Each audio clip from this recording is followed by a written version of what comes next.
अस्सलाम वालेकुम and a very warm welcome to all of you. आप देख रहे हैं न्यूज़ कैफ़े और आज जो है हम बात करेंगे। उससे पहले फ़हीम आप बताइए कि आप कैसे हैं, क्या हाल है आपके? मैं बिल्कुल ठीक ठाक हूँ। अस्सलाम वालेकुम दोस्तों, मैं फ़हीम अब्बास आप सबको खुश आमदीद कहता हूँ न्यूज़ कैफ़े में और उम्मीद करता हूँ कि आप सब खैरियत से हैं। आज के दिन का एक अच्छा सा आगाज़ भी कर चुके हैं।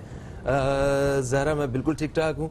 मैं चाहता हूँ कि आप दोस्तों को ये बताएं कि आज हम किस हवाले से बात करने वाले हैं, आज हमने क्या मौजू है जो जी बिल्कुल, आज हम स्टार्ट करते हैं, शो की शुरुआत करते हैं। आज हम बात करेंगे पाकिस्तान के बैरूनी कर्ज़ों के हवाले से, जिसमें तशवीशनाक हद तक इजाफा हुआ है। और स्टेट बैंक ऑफ पाकिस्तान की रिपोर्ट के मुताबिक मौजूदा दौर हुकूमत यानी PTI की हुकूमत में ये कर्ज़े जो हैं वो 113 अरब रुपए तक पहुँच चुके हैं। जबकि फ़हीम, अगर हम बात करें नून लीग की हुकूमत की, कि जब वो अपने आखिरी दौर में थी, अयाम में थी, तो उस वक्त ये कर्ज़े जो हैं वो 95 अरब रुपए थे और गुज़िश्ता 2 सालों में अब ये बढ़कर 113 अरब रुपए हो गए हैं, यानी कि 17 अरब रुपए का जो है इसमें इजाफा देखने में आया है। ऐसा क्यों है, इसकी क्या वजूहात हैं, इस हवाले से हम बात करेंगे। मैं चाहूँगी कि हम गेस्ट का तारुफ भी करा दें। जी हाँ, मेहमान का तारुफ करवाते हैं। हमारे साथ स्टूडियो में आज एक तजियाकार मौजूद हैं जिनसे हम इसी हवाले से बात करेंगे कि आखिर ये कर्जे क्यों बढ़ रहे हैं और इस हुकूमत को इतने ज़्यादा कर्जे क्यों लेने पड़े। हमारे साथ मौजूद है स्टूडियो में खालिद खान साहब, आपको खुश आमदीद कहते हैं। अस्सलाम वालेकुम खालिद भाई, कैसे हैं? अस्सलाम वालेकुम सर, ठीक ठाक हैं? बस माशाल्लाह। अच्छा, जिस तरह के कुछ अदाद-ओ-शुमार शेयर किए ज़हरा ने, मैं भी कुछ अदाद-ओ-शुमार शेयर करना चाहता हूँ कि मुशर्रफ दौर में जो कर्जे लिए गए वो 3200 अरब रुपए का इजाफा हुआ, मजमूई जो वाजिबुल अदा कर्ज था हमारा उस पर। उसके बाद पीपल्स पार्टी की जब हुकूमत आई, उन्होंने 5 सालों में 8200 अरब का कर्जा जो है वो लिया और नून लीग ने 15,561 अरब रुपए का कर्जा लिया और PTI के 2.25 साल में ही 14,922 अरब रुपए का कर्जा ले लिया गया। और जो तनकीद करने वाले हैं वो ये कह रहे हैं कि इतना कर्जा लेने के बावजूद कोई मेगा प्रोजेक्ट शुरू नहीं किया गया है। तो आप जरा इन कर्जों को कैसे देखते हैं, जबकि इमरान खान साहब कह रहे हैं कि हमें कर्जों में डूबा हुआ पाकिस्तान विरसे में मिला है, हमने जो जितने भी गैर मुल्की कर्जे लिए हैं उसमें ज़र मुबादला के ज़खायर बढ़ाए हैं हमने। तो किस तरह देखते हैं इस सारी सूरत हाल को? शुक्रिया फ़हीम भाई, शुक्रिया। असल में ये मौजू वो है कि जिसमें लोग सुनते कम हैं और लेकिन ये है कि ये वो फिगर है जिसकी बुनियाद पे हुकूमत कायम है। और इसी बुनियाद पे इसी खेल के अंदर मतलब पहले ये होता था कि एक वजीर उनका होता था, आगे अपने कर्जे बयान करता था, चला जाता था। अब बाकायदा प्री प्लान बैठ के प्लानिंग की जाती है कि हमें ये चीज़ को आगे करना है। और जिस तरह की फिगर आपने दी है, हकीकत ये है कि इस टाइम जो फिगरें आ रही हैं, मतलब जो इंटरनेशनल भी आ रही हैं, जो अखबारात में भी आ रही है, जो मुख्तलिफ चैनल में भी आ रही हैं, वो इंतहाई तशवीशनाक है। अच्छा, एक कर्जे तो ये है कि जो 95.5 जिस तरह आपने बताया कि मुस्लिम लीग के थे, फिर 113 जो है कि इसका अरब जो है कि इसका ये जी मुस्लिम लीग के दौर में 15,561 अरब रुपए का इजाफा हुआ था जो मजमूई कर्जा था, मजमूई था। लेकिन उसमें ये था कि इन्होंने सबसे ज्यादा जो कर्जे लिए हैं, इसके अलावा वो निजी बैंकों से भी लिए हैं। जी हाँ, जो मरकजी और तजारती बैंक से, अंदरूनी और बैरूनी जी दोनों मिला के ये मिला के जो है ना इन्होंने लिए हैं, तो ये 36 अरब रुपए तक पहुंच जाते हैं इनके कर्जे जो है कि इसका हुकूमत के। अच्छा, अब हो ये रहा है कि ये कर्जे लेने के बाद एक फर्द जो है 1,80,000 का मकरूज हो गया। यानी इस टाइम हम जो अगर हिसाब लगाए 3 अफराद बैठे हुए हैं तो ये हम लाखों रुपए का तो मकरूज, यानी कि एक बच्चा भी अगर पैदा हो रहा है तो 1.25 लाख से ज्यादा का मकरूज पैदा हो रहा है। ये एक तो ये हो गया। अच्छा, दूसरी बात ये देखिए, जो कर्जे लिए जाते हैं ना, आप अपनी आमदनी के लिहाज से आप एक घर की मिसाल ले लें। मतलब मैं आम एक उसको समझाने के लिए कि आप किसी से कर्ज ले रहे हैं 5,000 रुपए, तो आपको पता है कि मेरी आमदनी 8,000 रुपए है और मैं 5,000 निकाल सकता हूँ, दे दूंगा मैं। हमने जो कर्ज लिए हैं वो कर्ज वो ले लिए हमने जो कि हमारी आमदनी से ज्यादा हो गए, जो तशवीशनाक सूरत हाल है। सही सही, यानी कि आपके पास आमदनी कुछ नहीं है। अच्छा, जितने सबसे बड़ा इस वक्त पाकिस्तान के दुनिया के अंदर जो सबसे बड़ा मुल्क है कर्ज लेने वाला, वो अमेरिका है जी, वो जिसने चाइना से भी लिया, फलां से भी लिया, सबसे ज्यादा कर्ज लिया। लेकिन वो अपने आने वाले कर्जों को अपने उन अखराजात में उसमें लगा रहा है जिससे उसको आमदनी होगी। आप ये बताएं कि कौन सा इस जो तहरीक इंसाफ की हुकूमत ने कौन से प्रोजेक्ट शुरू किए, सब अंदाजों पर है। हम सयाहत पे ये करेंगे, हम सयाहत पे ये करेंगे, हमने ब्रीडर्स और उसको जो है कि इसका ये दे दिया है। हम ये जी। हर काम ये हो रहा है कि हम करेंगे, 2.5 साल गुजर गए करने करने जी, में। और आप मुझे बताएं क्या 2-2.5 साल के अंदर कोई काम शुरू करने के बाद पे कुछ मतलब उसकी आमदनी शुरू हो सकती है क्या?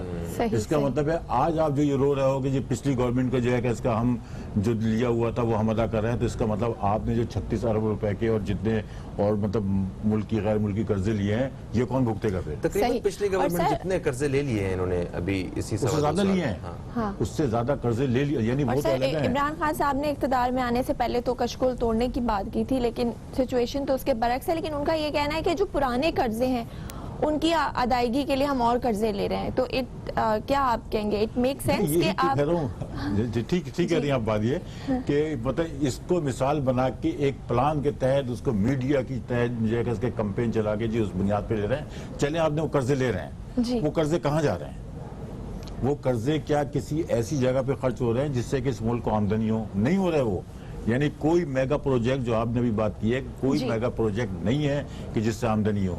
दो सही। चार अच्छा, ये भी तो कहा जा रहा है कि जो हुकूमत की जानिब से जो मौक़िफ़ आता है कि जो मुल्की हालात रहे हैं उसमें मतलब वैसे ही हमारे मामलात कुछ और हैं। जैसे कोरोना वायरस की अभी आया और ये पूरा साल तकरीबन बंद रहा सब कुछ, तो उसकी वजह से जो तकलीफ का सामना करना पड़ा है, तो ऐसा तो नहीं है कहीं के जो पैसे लेते रहे हैं वो उधर भी एडजस्ट करते रहे? देखें, कोरोना के दौरान बिलाशुबा एक इंटरनेशनल सूरत थी जो बनी है, वर्ल्ड क्राइसिस लेकिन उसकी इकोनॉमी। बुनियाद के ऊपर इनके पास पैसा लोगों का भी आया। लोग दूसरे ममालिक से आए हैं तो पैसा लेकर आए हैं वो। जी। वो ऐसे नहीं आ गए हैं कि मतलब खाली जेब आ गए हैं हाँ। वो बेचारे अपना सब कुछ वाइंड अप करके वहां से जितना पैसा था लेके आए, उससे इनके इसमें इजाफा हुआ। फिर इनके पास जो बैंक के अंदर जो कह रहे हैं कि हमारे इतने जो है कि इसका इजाफा हो गया, इसमें भी ज्यादातर चाइना की रकम है। अब वो चाइना की किस मद में है क्या है, यानी वो जो हम इनके कह रहे हैं हमारे जो इतने बैंक में जो है कि इसका इजाफा हो गया और इतनी, जी, जी। उसमें भी सबसे ज्यादा चाइना की रकम है जो सही। उसमें शामिल की गई है। ठीक है सर, इस हवाले से मजीद बात करते हैं। एक छोटा सा वक्फा बीच में आ चुका है दोस्तों। एक वक्फे के बाद आपकी खिदमत में दोबारा हम हाजिर होते हैं। इसी मौजू पर बात करते रहेंगे। आप दोस्त भी साथ दे सकते हैं बजरिया कॉल। एक वक्फे के बाद दोबारा मुलाकात होती है।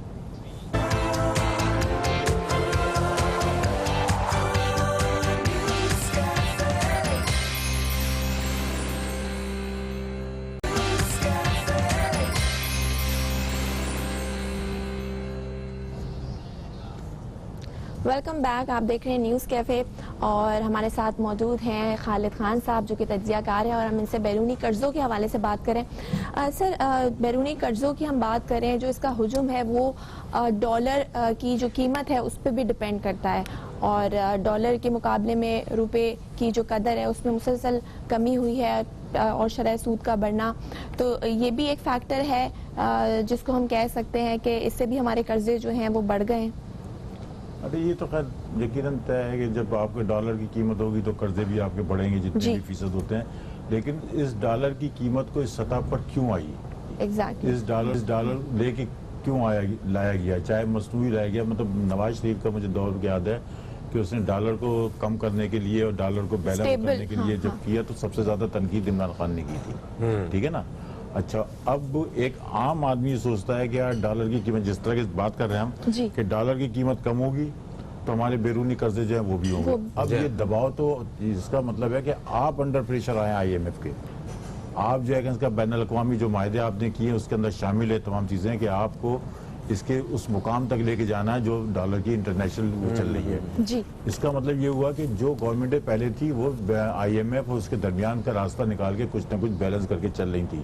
कर्जे सबने लिए हैं, हाँ। कर्जे पिछले भी लिए हैं, अभी भी लिए हैं, लेकिन ये कि आपके पास टीम नहीं है। यानी इनका 1.5 साल तो ये गुजरा है कि इनके जो वजीर मालियात और वजीर जो थे वो कोई नहीं थे। वो आ रहे हैं, जा रहे हैं, कर रहे हैं, मतलब कुछ पता नहीं। अब जाके पीस पार्टी से शायद उधार लिया है वो हफीज शेख को, तो जी। उसने आगे थोड़ा सा मतलब ये उसको संभाला। अब वो अपनी फिगर पेश कर रहे हैं। अब उसके नताइज क्या बाद में आएंगे ये बाद में पता ये चलेगा। बाद में पता चलेगा। अच्छा सर, अभी हाल ही में जो हमारे मशीर खजाना है डॉक्टर अब्दुल हफीज शेख और जो वज़ीर इत्तलात है सेनेटर शिबली फराज साहब, इन्होंने मजमूई इक़्तिसादी कारकर्दगी के हवाले से एक प्रेस ब्रीफिंग की है। उसमें उन्होंने ये कहा है कि मईशत के हवाले से चारों तरफ से मस्बत खबरें आ रही हैं। तो ये एक तरफ हम इस पॉइंट ऑफ व्यू बात करें, दूसरा जो इकोनॉमी के हवाले से जो पॉजिटिव न्यूज़ मिल रही हैं वो कौन सी हैं, मतलब कैसे अपना तबसरा पेश कीजिए इस हवाले से। और सर एक और चीज़ ऐड करें, करंट अकाउंट सरप्लस का भी बताया जा रहा है, तो ये अरे देखिए मैं आपको बताऊं, अभी मैं कल ही एक प्रोग्राम देख रहा था जी तो उसके अंदर यही सवाल किया गया कि अच्छी खबरें आ रही है। कहा अच्छी खबरें ये आ रही हैं कि मतलब ये कि 55 रुपए से 115 रुपए शक्कर हो गई है और इसी तरीके से और तमाम चीज़ें चली गई हैं। तो क्या ये शक्कर, इसकी कीमतें जो बढ़ी हैं, अगर चारों तरफ से अच्छी आ रही है खबरें, जी तो क्या इन्होंने, हमने रोक दी है, तो क्या ये 115 जो शक्कर हुई है 110 हुई है, क्या ये दोबारा वापस आ गई है? हमने जो है कि इसका ये कर दिया, महंगाई नहीं हो रही है, महंगाई रुक गई है, महंगाई कम हो रही है। महंगाई की सतह उस मुकाम पर लाके आपने खड़ा कर दिया है कि अब आप ये नहीं कह सकते हैं कि मतलब कम हो रही है, अब तो वो पहुंच गई वहां पे। अच्छा, हो ये रहा है कि ये सारी चीजें, मतलब अभी मैं पढ़ रहा था एक मजमून, आपको मतलब 10 रुपए बढ़े हैं और चवन्नी कम हुई है, और चवन्नी कम हुई है, वो भी मतलब एक आर्जी जिसे कहना चाहिए ना कि बैरूनी आप से शक्कर कम हुई, बाहर से ले आओ। हाँ ये भी तो करप्शन है कि आपके अंदर, मुल्क के अंदर जो चीनी थी वो कहाँ गई? चीनी बनाने वाले को मुल्क से बाहर भेज दिया आपने, और चीनी को मुल्क से अंदर लेके आ रहे हो। अब कोई मायदा करने के बाद वो दोबारा वापस आ गए हैं, तो अब क्या चीनी जाएगी, शक्कर किस मुकाम पर जाएगी, ये एक अलग वो है। बात ये हो रही है कि जो आपने जो है कि इसका कीमतें हैं, क्या वो उस मुकाम पर आ गई? बात ये है कि इनके IMF के मायदे हैं ये। सही सर, हम यहीं से कंटिन्यू करेंगे कि IMF जो अगर हमें जो है कर्जे देती है तो उसकी क्या शरायत होती है, लेकिन वक्त हुआ एक ब्रेक का, कहीं मत जाएगा, देखते रहिए न्यूज़ कैफे।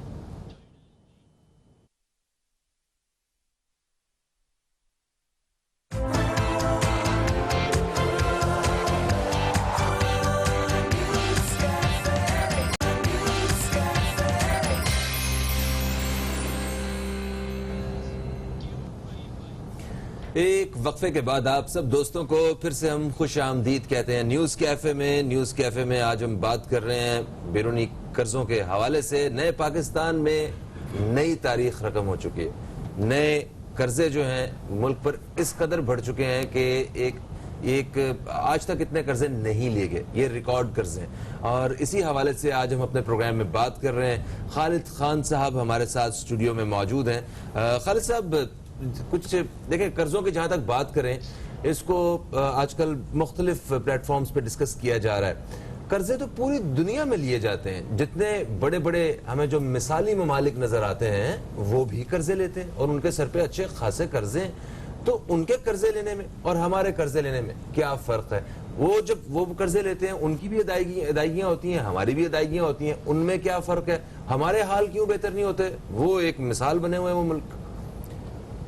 भाई सबसे बड़ा मसला ये है कि हम जो कर्जे लेते हैं ना, हम गुलामी के साथ लेते हैं जी। अच्छा, जो दूसरे ममालिक लेते हैं वो बराबरी की बुनियाद पर और सुलूक की बुनियाद पर लेते हैं। यानी इस टाइम दुनिया में सबसे बड़ा मकरूज जो है वो अमेरिका है।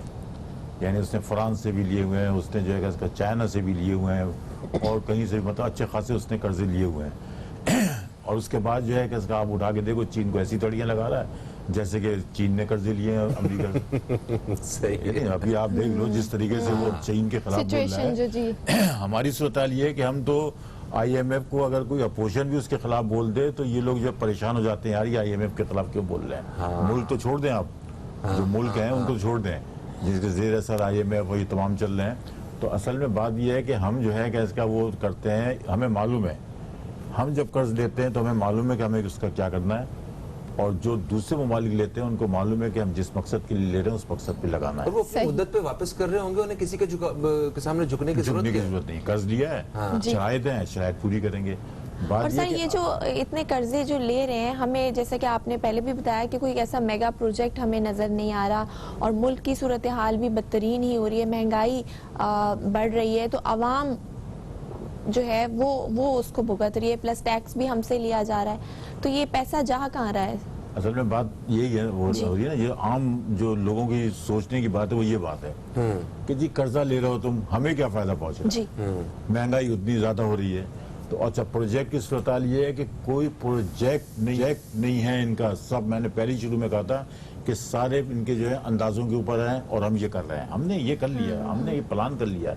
इक़्तिसादी राब्ता कमेटी का इजलास हुआ और उसके अंदर जो है ना ये कर दिया 1 करोड़ की जो है नौकरियां दी। नौकरियां दे दी। अच्छा, अब जो नौकरियों का मसला है, आप यकीन करें इस कोरोना के दौरान में लाखों लोग बेरोजगार हो गए हैं, लाखों। यानी जो सूरत हाल हुई है, मैंने बल्कि पिछली दफा भी बताया था कि जो हमारी गारमेंट्स और ये जो इस पर काम करने वाले लूम्स के जो लोग, ये लाखों लोग हैं जो घरों के अंदर काम कर रहे हैं, 15-15, 20-25, ये सब सत्यानाश हो गया इसका। अब ये कह रहे हैं कि जी इसके अंदर टेक्सटाइल के अंदर हमें जो है ना बड़ी अच्छी वो मिली, अभी कल परसों का है कि टेक्सटाइल के अंदर हमें मिली है, तो लोगों के बोनस बंद हो गए हैं, लोगों की तनख्वाहें बंद हो गई हैं। यानी निचली सतह पे बात यह है कि आप अगर कर्जे दे रहे हो इन लोगों को, तो फिर निचली सतह पे उसके असरात क्यों नहीं आ रहे हैं? अब जो कर्ज इन्होंने लिए हैं, बात वही हो रही, जो कर्ज लिए हैं उससे अवाम को क्या फायदा पहुंच रहा है? अवाम को फायदा इसलिए नहीं पहुंच रहा है कि इनकी प्लानिंग नहीं है। 2-2.5 साल शुरू के जो होते हैं 1 साल उसके अंत बाद पे अमल दरामद शुरू होता है। ऐसा नहीं हो सकता कि 2.5 साल बाद आप प्लानिंग करें और उसके बाद फिर आपको जो, इसका मतलब ये है कि आप 2-2.5 साल और लेना चाह रहे हैं, 7 साल के बाद अपने रिजल्ट देंगे आप। तो बात ये कि जो पीरियड इनका था वो तो गुजर गया जी। अब जो इनके जो इन प्लान है, यानी जिस तरह, यानी ये समझे कि चाइना के साथ जो आपका सी पैक का मंसूबा है, वो जो जिस रताल के मुकाम पे खड़ा हुआ है कि उसको बात करते हुए दिल दुखता है कि मतलब वो हमारे लिए खतरा बना दिया इन लोगों ने कि इतने लिए, यानी वो भी ठप होकर रह गया है। अब वो चीज रही है, वो तो देखें इकोनॉमिक गेम चेंजर उसे कहा जाता है कि इसकी वजह से, सी पैक की वजह से हमारे जो माशी हालात हैं वो एकदम बदल जाएंगे। हम अवाम तो ये जानते हैं उस बारे में, और उसमें मतलब लाइक एक बड़े बेहतरीन अंदाज से उसको डील किया जा रहा है। वो अवाम को उसकी खैर उस हवाले से खबर नहीं दी जा रही है, तो इसका मतलब ये तो नहीं है कि वो सब कुछ डूब गया है। एक वक्फा ले लें हम लोग, वक्फे से वापस आते करते हैं इस हवाले से। दोस्तों, एक वक्फे के बाद आपसे दोबारा मुलाकात हो रही है, कहीं मत जाइए, अब तक देखते रहिए न्यूज़ कैफे, देखते रहिए।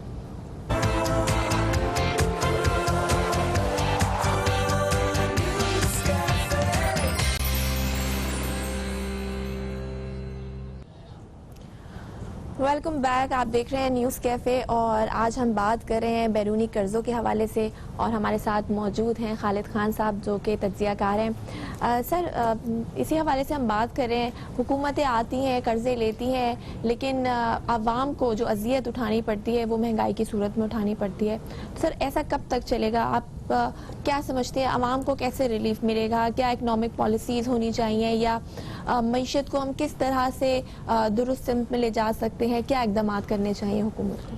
देखिए, एक बात तो ये है कि आप कर्जे लें, जिस तरह बात हो रही है, कर्जे सब लेते हैं, दुनिया में तमाम ममालिक लेते हैं। उन कर्जों का इस्तेमाल क्या है? उन कर्जों को आप जो है इसका अगर आप तरक्याती कामों में और जो प्रोजेक्ट में लेके आते हैं, तो इसका मतलब ये है कि कहीं ना कहीं आवाम को फायदा पहुंचेगा। सही, मतलब ऐसा नहीं हो सकता कि आप भी बोलें कि जी डायरेक्ट हो गया, चीनी इतने नीचे आ गई या कुछ हो गया, लेकिन उसके फवायद अवाम को पहुंचेंगे। इनका एक टारगेट था कि जी इतनी हम नौकरियां देंगे, वो नौकरियों को भी फायदा पहुंचेगा जब आपके प्रोजेक्ट लगेंगे। लोग जो बात करते हैं और जो इनके लिए जो सबसे बड़ा मसला बन रही है, वो मसला ये बन रहा है कि ये बोलते तो हैं, लेकिन ये कि जब प्रोजेक्ट लगे ही नहीं तो कहाँ से नौकरियां मिलेंगी? जो प्रोजेक्ट है वो बंद हो चुके हैं। जो मतलब देगर जो सिंगल हैं वो ये बता रहे हैं कि इनके काम के अंदर जो लोगों को रोजगार मिलने के रास्ते हैं, वो रास्ते बंद पड़े हुए हैं। उन रास्तों को खोलने के लिए आप अगर कर्ज लेके करते हैं तो उसका फायदा आवाम को पहुंचेगा। बहुत सी जगहों पे डाउन साइजिंग हो रही है। अच्छा, डाउन साइजिंग जो है इसका बेशुमार जगहों पे बंद हो रहा है, फैक्ट्री बंद हो रही है कोरोना की वजह से। यकीन करें कि कई फैक्ट्रियां जो मिस्र को बेच रहा है, कोई कहीं बेच रहा है, हमारी फैक्ट्री है वो जो है कि इसका वो सिंध के लोग आए लेने के लिए, उनको नहीं दिया, कहा भाई इनको जमीन से मोहब्बत है, ये जो है कि इसका उठा के यहाँ पे कोई ना कोई प्रोजेक्ट लेके आ जाएंगे। तो बेचारे कुछ थोड़े से मुखलिस थे वो, तो उन्होंने क्या किया कि वो उसको रोक के उन्होंने कहा मिस्री उसको देंगे जिसमें यहाँ पे कारोबार चलता रहे। सही ये सूरत हाल हो रही है, मतलब यहाँ पे उसकी वजह क्या है, लोग मायूस हैं। तो निचली सतह पे लाने के लिए तो यही है कि एक तो इनको कंट्रोल करना पड़ेगा अपने सिस्टम को, जो है जो इनके बैठे हुए हैं कि वो महंगाई के जो एक तो मसनूई महंगाई भी है ना, लेकिन फर्ज के शक्कर की जो बात हो रही है कोई गलत थोड़ी हो रही है। वो जो माफिया का नाम लेके जो माफिया की जो बातें आई हैं, तो ये वहां से जो महंगाई हुई, यकीनन हो सकता है इमरान खान साहब को नहीं पता हो, वो कहते हैं नहीं पता, हर चीज का मतलब ये नहीं पता उनको। उन चीजों को कंट्रोल करने से महंगाई इतनी ऊपर नहीं जा सकती थी, मुमकिन नहीं था। ठीक है, अच्छा सर आगे बढ़ते हैं, क्योंकि प्रोग्राम के इस हिस्से का ये एक बड़े आखिरी लम्हात हैं उसके। एक सरसरी से ये बताते चलिएगा कि हमारे मुल्क में आमदन के जराए क्या हैं, ठीक है, क्योंकि ये इसलिए बड़ा जरूरी है क्योंकि जो भी कर्जा आएगा वो हमने अपनी आमदन से पूरा करना है ना, उतारना है ना, और आइंदा कोशिश करनी है जब आमदन बहुत बढ़ जाएगी तो कोशिश ये करेंगे कि बाहर से कर्जे ना आए, ये है हमारे ख्वाब। दूसरा, आमदन को कैसे बढ़ाया जा सकता है, मुल्की आमदन को, इसके लिए आपके पास क्या तजावीज़ है या क्या देखते हैं आप, जरा वो भी रोशनी डालिएगा। देखिए जी, इमरान खान के दौर में कुछ इन्होंने इशू जो दिए हैं, जो बातें की हैं, मैं समझता हूँ कि उस पर अमल दरामद करें तो बड़े फ़वाइद हो सकते हैं। अच्छा। बशर्ते कि इस पर अमल करें। फ़र्ज़ करें इन्होंने सयाहत की बात की, बिल्कुल सही है। बिल्कुल सही है।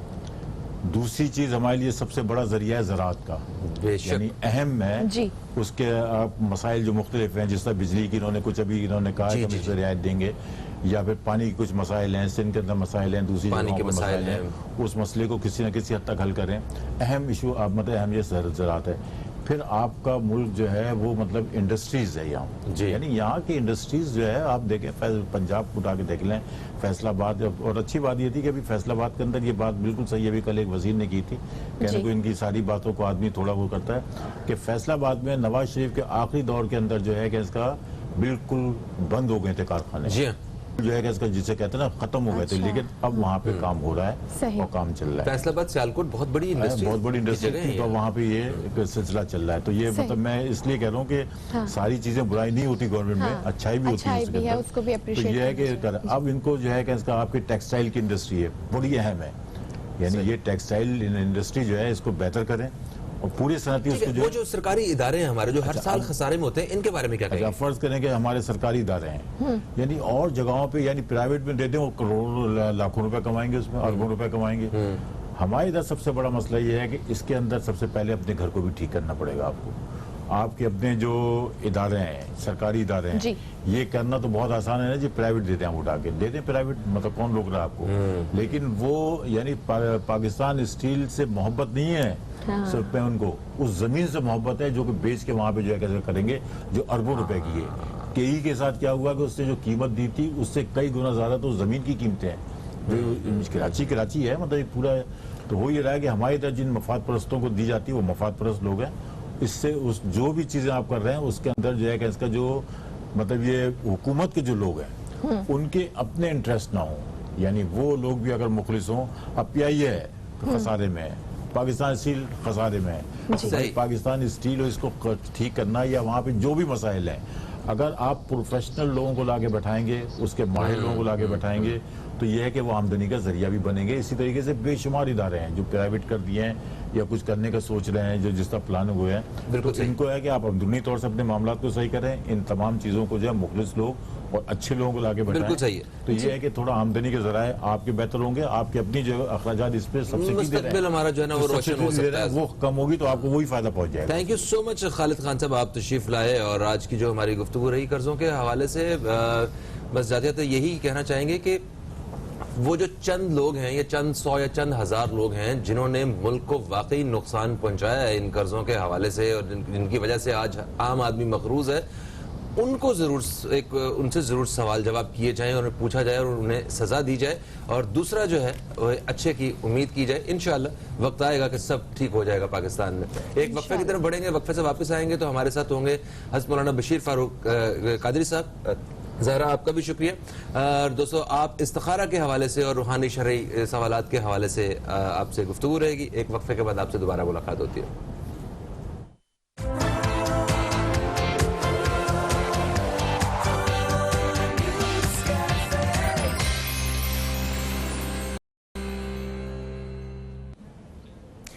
एक वक्फे के बाद आप सब दोस्तों को फिर से हम खुश आमदीद कहते हैं न्यूज़ कैफ़े में। और न्यूज़ कैफ़े में जैसा कि आप जानते हैं कि जुमेरात और जुमे के रोज़ प्रोग्राम के दूसरे हिस्से में हमारे साथ मौजूद होते हैं पाकिस्तान के एक नामवर सोशल वर्कर और आलिम दीन जनाब हज़रत मौलाना बशीर फारूक कादरी साहब। आप हमारे साथ स्टूडियो में मौजूद हैं, हम आपको खुश आमदीद कहते हैं। अस्सलामु अलैकुम, कैसे हैं आप? वालेकुम सलाम व रहमतुल्लाहि व बरकातुहू। अल्हम्दुलिल्लाहि रब्बिल आलमीन अला कुल्ली हाल। माशाल्लाह माशाल्लाह। दोस्तों, आपको बताता चलूं कि आज आप दोस्त कॉल कर सकते हैं, कॉल करके आप सवाल जो है वो हमारे प्रोग्राम में शामिल करवा सकते हैं। वो सवाल हो सकता है इस्तिखारा के हवाले से, खसूसी तौर पे रूहानी और शरई मसाइल या रहनुमाई के हवाले से जो आप पूछना जानना चाहते हैं। हज़रत मौलाना बशीर फारूक कादरी साहब हमारे साथ मौजूद हैं, इनकी मौजूदगी का भरपूर फ़ायदा उठाइए। और ये जो नीली पट्टी में आपको नंबर नज़र आ रहा है, इस नंबर पर रब्ता करके आप अपना सवाल शामिल करवाइए। जब तक हम कॉलर्स को शामिल नहीं करते हैं तब तक मैं आपसे, क्योंकि मुझे पता चला है कि आप एक बड़े मुख्तसर से दौरे पे आप कराची से बाहर थे और आपकी मुलाकात कश्मीर के जो सदर हैं उनसे हुई है और वज़ीर आज़म पाकिस्तान से मुलाकात हुई है, जो उन्होंने अभी हाल ही में ताजरान और जितने भी एक्सपोर्टर्स थे उनके साथ एक मुलाकात की, खिताब किया, तो उसमें आप भी शामिल थे। ज़रा इस हवाले से बताइए। और वक्फे से पहले हम बैरूनी कर्ज़ों के हवाले से बात कर रहे थे कि वो एक नया रिकॉर्ड कायम हो गया, इतने ज़्यादा कर्जे लिए गए, तो इन सारी सूरत हाल को मजमूई तौर पे कैसे आप देखते हैं और आपके क्या ख्याल आते हैं, प्लीज़। बिस्मिल्लाहिर्रहमानिर्रहीम। मैं तकरीबन 2.5 दिन बाहर रहा और सबसे पहले तो हमने जो है वो सदर आज़ाद कश्मीर इनकी दावत पर हम वहाँ मुजफ्फराबाद गए।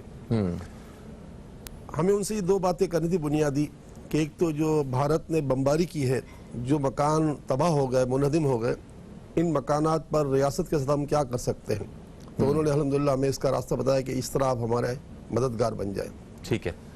दूसरा, सर्दी जो है वो हमसे बहुत ज़्यादा होती है वहाँ पर, तो सर्दी में बहुत ज़्यादा मसाइल से वो 2-4 होते हैं, तो हम उनके क्या काम आ सकते हैं। तो तकरीबन पौन घंटे की मीटिंग मुलाकात रही, कई उन्वानों पर बात हुई। उन्होंने खुद से कहा, हालांकि हम तो खुद दावत देते, लेकिन खुद से कहा मैं कराची आऊँगा आपसे मुलाकात करने के लिए, ज़बरदस्त, माशाल्लाह। फिर वज़ीर आज़म इमरान खान साहब जो है वो फैसलाबाद आए, तो कल वहाँ हमसे मुलाकात हुई। असल में मसला ये है कि अभी आपने वक्फे से पहले भी जो बात की कि बैरून कर्ज इतना बढ़ गया है, तकरीबन 4,500 अरब तक पहुँच गया। जी हाँ।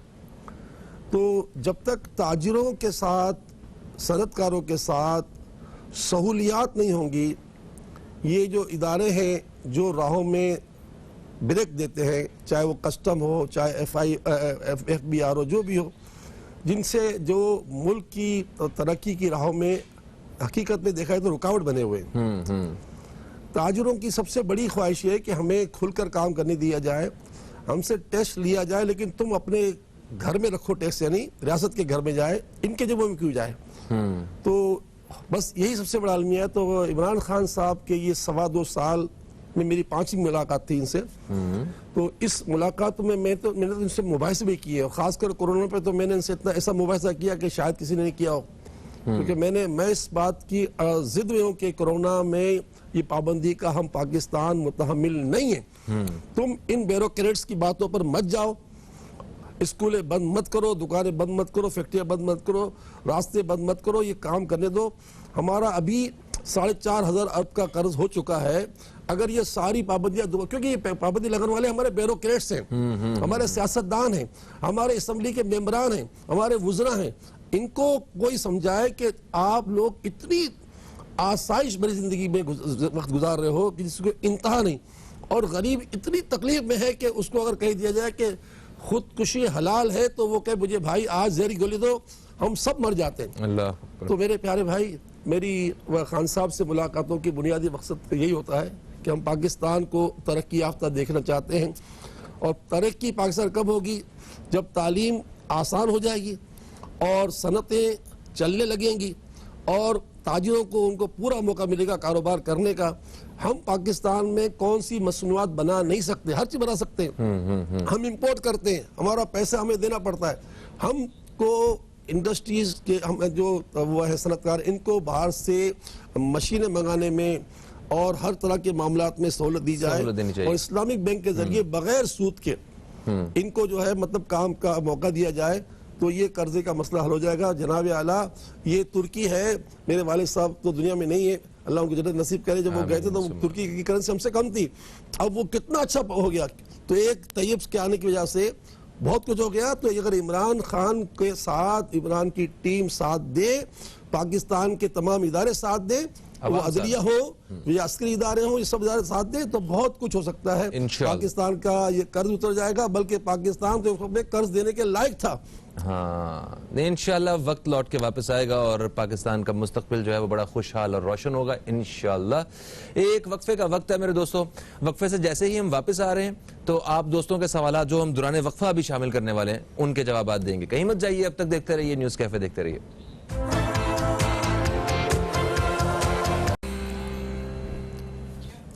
एक वक्फे के बाद आप सब दोस्तों को फिर से खुश आमदीद कहता हूँ न्यूज़ कैफ़े में। न्यूज़ कैफ़े में हमारे साथ मौजूद हैं जनाब हज़रत मौलाना बशीर फ़ारूक क़ादरी साहब। आप दोस्तों के सवालात हम तक पहुँच चुके हैं और एक कॉलर भी हमारे साथ होल्ड पे अंदर। जल्दी से इनका मैं सवाल ले लेता हूँ। अस्सलाम वालेकुम जी, कौन है हमारे साथ? हो गया, लाइन ड्रॉप हो गई। अच्छा जी, हमने वक्फे के दौरान जो सवालात शामिल किए हैं, सबसे पहले इम्तियाज़ साहब का सवाल जो है वो शामिल करेंगे। इम्तियाज़ साहब ने कहा है कि मेरे लिए दुआ करें, मेरे घर के लिए और मेरे बच्चों के लिए। ठीक है। दूसरा इन्होंने कहा कि कुछ बाअसर लोग हैं जो इनको तंग करते हैं और वो इस वजह से कि इन्होंने कहा कि मैं एक अल्लाह तवक्कल आदमी हूँ, तो अल्लाह तवक्कल आदमी को लोग ज़्यादा तंग करते हैं। या कबीरो या हफीज़ो जो है, इसका विर्द आप जो है हर नमाज के बाद करें। कबीर जो है सबसे बड़ी ज़ात अल्लाह ताला की है और अल्लाह से बढ़कर कोई हिफाजत करने वाला नहीं है और कोई घबराने की बात नहीं। जब आप अल्लाह को याद रखेंगे तो अल्लाह की ऐसी मदद आएगी कि कोई आपका बाल बीका नहीं कर सकेगा इंशाअल्लाह। इंशाअल्लाह। अच्छा जी, अरशद साहब ने हमें लाहौर से कॉल किया। इन्होंने कहा कि 3 साल से ये फालिज के मरीज़ हैं, फालिज के मर्ज़ में मुब्तला हैं और अब इन्होंने इस्तिखारा करवाना है। ये पूछना है कि क्या ये जो इलाज करवा रहे हैं वही इलाज करवाते रहें या हकीम का हिकमत का तरीका इलाज जो है उसका सहारा लें? ये इस्तिखारा करके बताएं। आपसे पहले बात हो चुकी थी, हमने आपको इलाज भी दिया था सूरह 3 का वत्तीनी वज़ैतून का, और आज आपने पूछा है कि मैं अब हकीम से इलाज करवाऊँ, तो इस्तिखारे में यही जवाब आ रहा है कि जहाँ से आप इलाज करवा रहे हैं वहीं से करवाएं। इसकी इजाज़त नहीं आ रही, इसका इशारा नहीं आ रहा। बिल्कुल ठीक हो गया। नंबर 3 जो कॉलर जो हमारे साथ प्रोग्राम में शामिल हुए, ये खातून है लाहौर से। इन्होंने कॉल किया, नौरीन साहिबा। इन्होंने कहा सदक़े के बारे में सवाल पूछा है इन्होंने कि क्या सदका बता के देना चाहिए। दूसरा इन्होंने ये कहा कि ये जो ख्वाजा सरा घरों में आते हैं, क्या उनको सदक़े की रकम दी जा सकती है? और एक सवाल इसमें मेरा भी है सदक़े से मुताल्लिक़ कि क्या सदक़े के लिए लाजमी है कि सर पे ऐसे वार के फिर सदका दिया जाए? ये हो गया। और दूसरा इन्होंने ख्वाब के हवाले से बात की कि ये इनको ख्वाब में काफ़ी दफ़ा जो है वो मुख्तलिफ दरबारों पे इनकी हाज़िरी हुई है और एक अभी हाल ही में इन्होंने कहा कि एक वो दरबार पे गई हैं तो इन्होंने यासीन वगैरह और जो भी पढ़ा वहाँ पे और इन्हें आवाज़ आई वहाँ से कि ये काला बाग डैम के पास ये दरबार है। ये कभी वहाँ पे नहीं गई तो पूछ रही थी कि क्या वहाँ पे वाकई कोई दरबार है, और ऐसे इस ख्वाब के हवाले से कुछ बताइए। जी देखें, पहली बात तो ये है कि बिल्कुल सदका जो है बगैर बताए दिया जाए।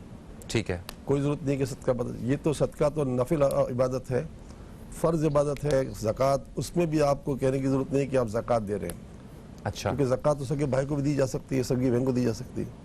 तो बिल्कुल उससे कहें कि भाई मेरी तरफ से ये तुम्हें हदिया है, तोहफ़ा है, तुम्हारी खुशी के लिए भी दे रहा हूँ। तो ये तो जब ज़कात में भी इस्लाम में रियायत दी गई है तो इसमें तो बिल्कुल रियायत है, बिल्कुल मत बोले कि सदका है। ठीक है। दूसरी बात आपने कहा उनको भी बिल्कुल, वो भी मुसलमान है।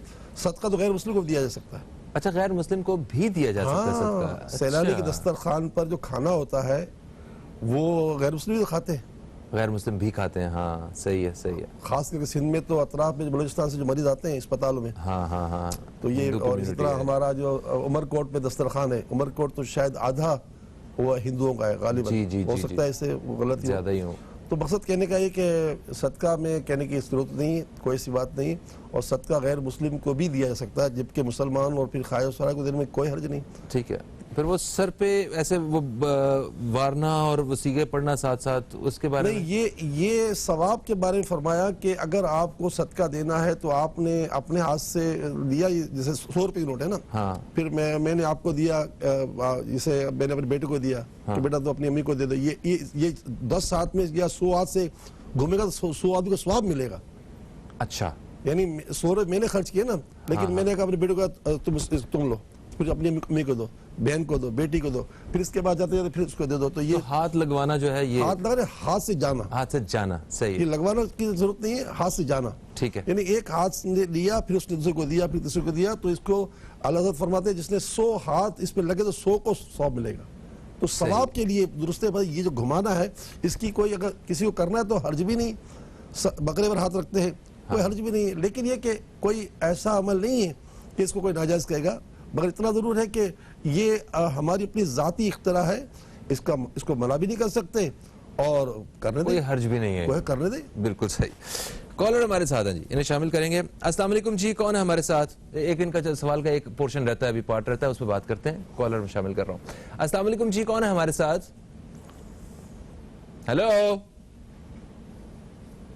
हेलो, मेरा ख्याल है कि लाइन ड्रॉप हो गई। अच्छा, तो नौरीन साहिबा के सवाल का दूसरा हिस्सा जिसमें उन्होंने ख्वाब में कोई दरबार की हाजिरी के बारे में जो उन्होंने पूछा। देखिए, हम अहले सुन्नत वल जमात का ये नज़रिया है कि इस बेपर्दगी में अल्लाह फरमाते हैं औरत मज़ारत पे तो न जाए, ठीक है, लेकिन रोज़ाना अल्लाह की वलियों को ईसाल सवाब कर सकते हैं घर में। तो आप कहीं भी किसी मज़ार को देखती है ना, तो आप सुबह उठ कर आप अल्लाह से दुआ करें कि या अल्लाह जो मैंने आज तक नेकी की है तो इस साहिब मज़ार को पहुँचा दे। तो औलिया अल्लाह के मज़ारात पर हम मर्दों को जाना ज़रूरी है, मतलब बहुत फ़ायदेमंद है। मैं हर हफ्ते जाता हूँ माशाल्लाह। लेकिन क्या है, औरतें जो है ना उसकी बेपर्दगी का बड़ा डर है। अच्छा, वो कहे मैं तो बापर्दा होती हूँ, लेकिन ज़ाहिर है कि बापर्दा खुद तो होती है ना, लेकिन इस्लाम ने कहा कि ये जो है ना औरतों को इससे बचा जाए। तो आप घर बैठकर तमाम अल्लाह के प्यारों को ईसाल सवाब करें, और इसमें आपको कहीं जाने की हाजत नहीं है। इंशाल्लाह घर बैठकर आपको वो सवाब मिल जाएगा कि आप जाने से बढ़कर फायदा हो जाएगा। बिल्कुल सही होगा। एक वक्फे का वक्त आन पहुंचा। दौरान वक्फा आप दोस्तों के सवालात हम शामिल कर रहे हैं, कहीं मत जाइए, अब तक देखते रहिए न्यूज़ कैफे, देखते रहिए।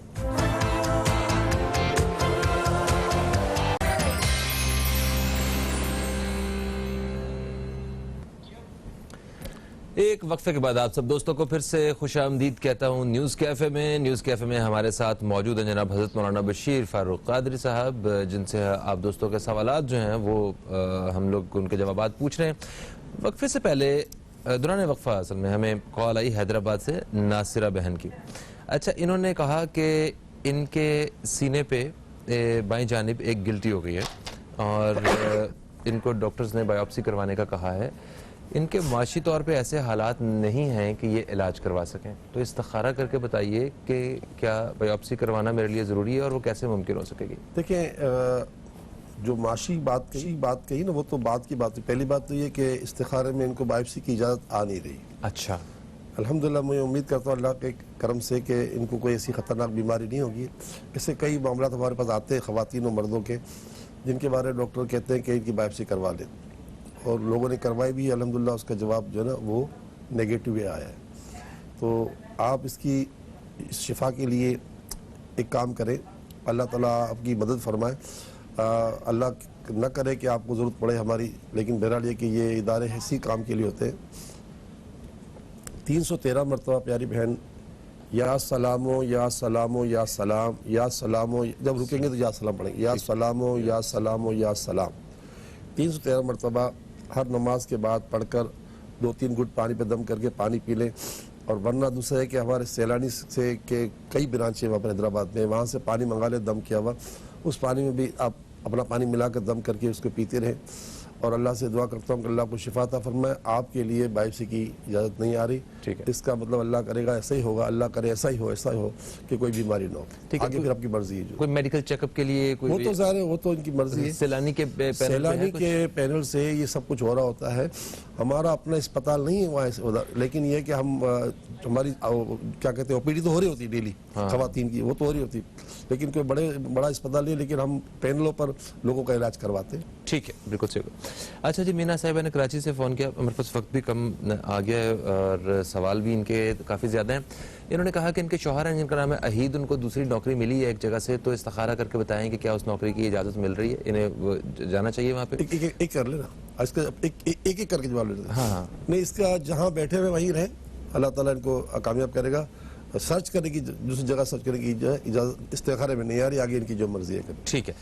दूसरे इन्होंने कहा 2 भाई इनके हमेल और अहमल ये दुबई में थे, इनकी कंपनी में एक मसला हो गया, कंपनी बेच रहे हैं, एक को नौकरी मिल गई है, दूसरे को नौकरी नहीं मिल रही है, तो हाँ, इनको भी कहना चाहिए उम्मीद रखे अल्लाह की बारगाह में, आपके शोहर भी और ये भी उम्मीद रखे अच्छा ही हो जाएगा, कोई घबराने की बात नहीं है।